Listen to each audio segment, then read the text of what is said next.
Continuamos aquí hablando del bullying. Yo quería preguntarles si ustedes como educadores y psicólogos han tenido cada uno algún caso puntual de bullying que les haya llamado la atención, que podamos traer a la mesa para entonces debatirlo. Voy a comenzar con Victoria.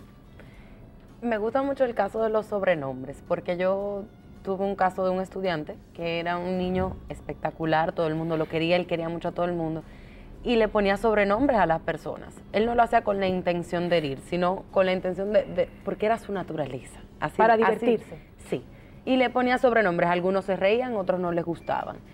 Y a él le costaba mucho reconocer cómo el otro reaccionaba ante lo que él decía. Entonces, era con una naturalidad, pero entonces cuando se le explicaba, cuando un niño lloraba, él se alarmaba porque él no estaba entendiendo el efecto que él tenía, pero sin embargo no paraba. Entonces ya llegó un punto de una niña que no quería ir al colegio y vino una madre sumamente enojada cuando se entera de lo que está pasando. Obviamente, en vez de venir a donde mí, va directamente donde el niño.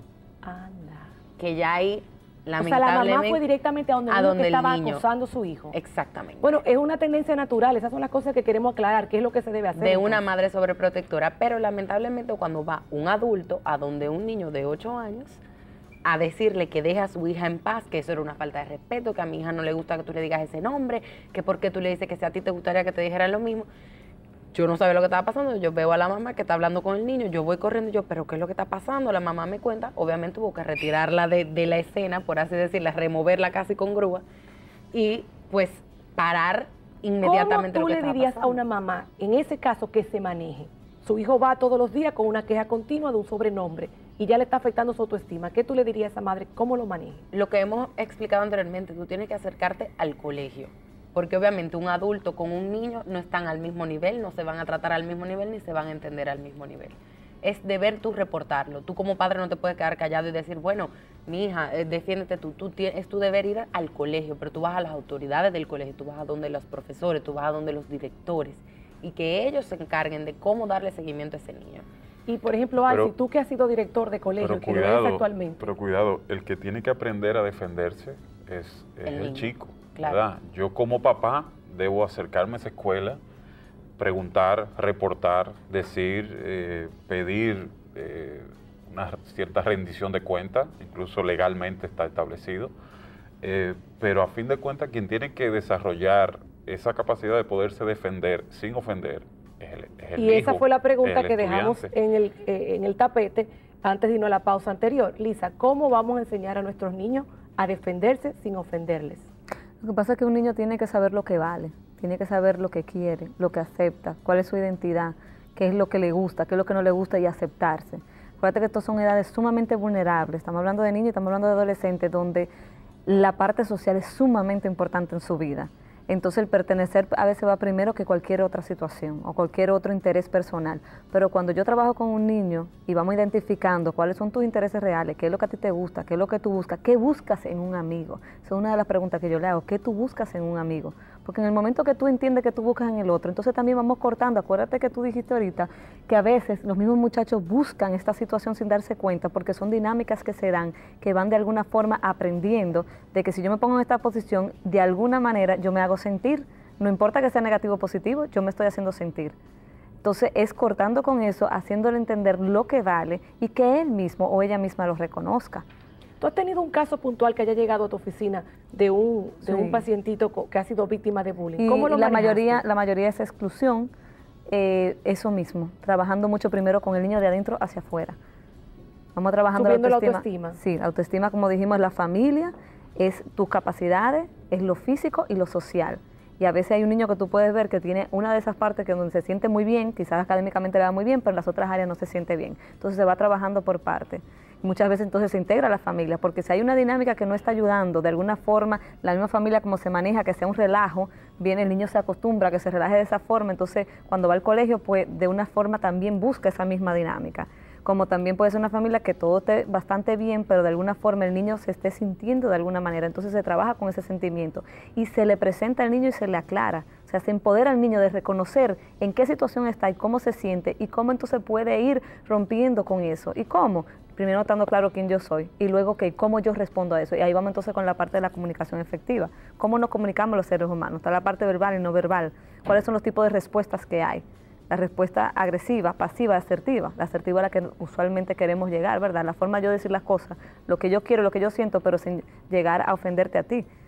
Y entendiendo que tú tienes derecho tanto como yo. Pero, dime. Yo quiero entrar ahí, seguir lo que dice Elisa en cuanto a la parte de la comunicación. A mí me ha funcionado con estudiantes ayudarles a la víctima, ayudarles a cómo expresarse ante el agresor. ¿Por qué?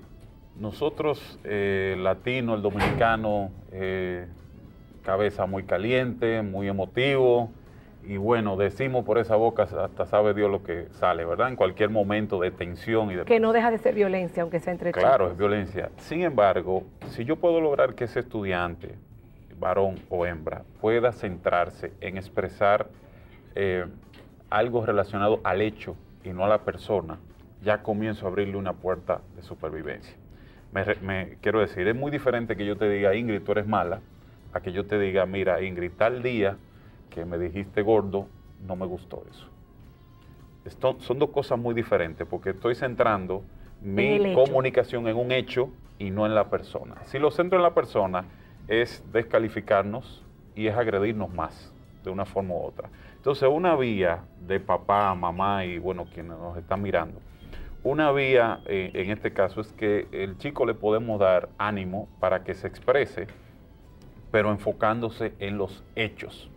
No en lo que opina, ni en lo que cree que es esa persona, sino en lo que pasó. ¿Cuál ha sido ese caso de bullying que te ha marcado, tú que has tratado con tantos adolescentes? Ay, Dios mío.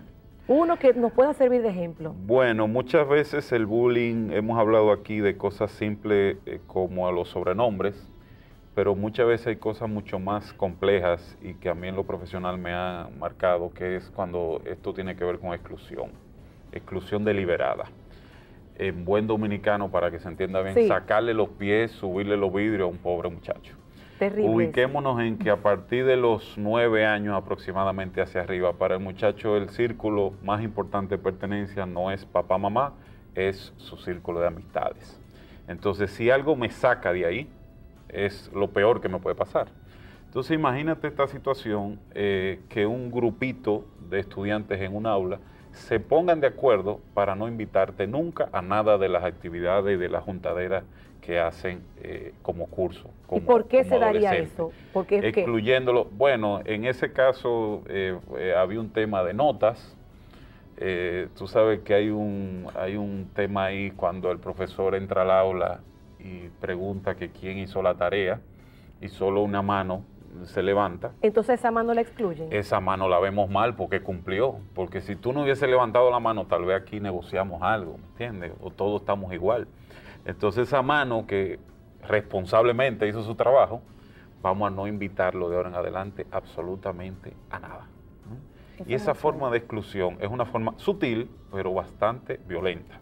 ¿Han llegado ustedes a ser testigos de un caso de bullying aquí en el país que haya tenido que recurrirse a la parte legal? Totalmente. Que los padres no hayan podido, ni los maestros, y hayan tenido que ir a los abogados. Totalmente. Sobre todo porque lo que mencionábamos en el segmento anterior, el ojo por ojo. Y la presencia de un adulto.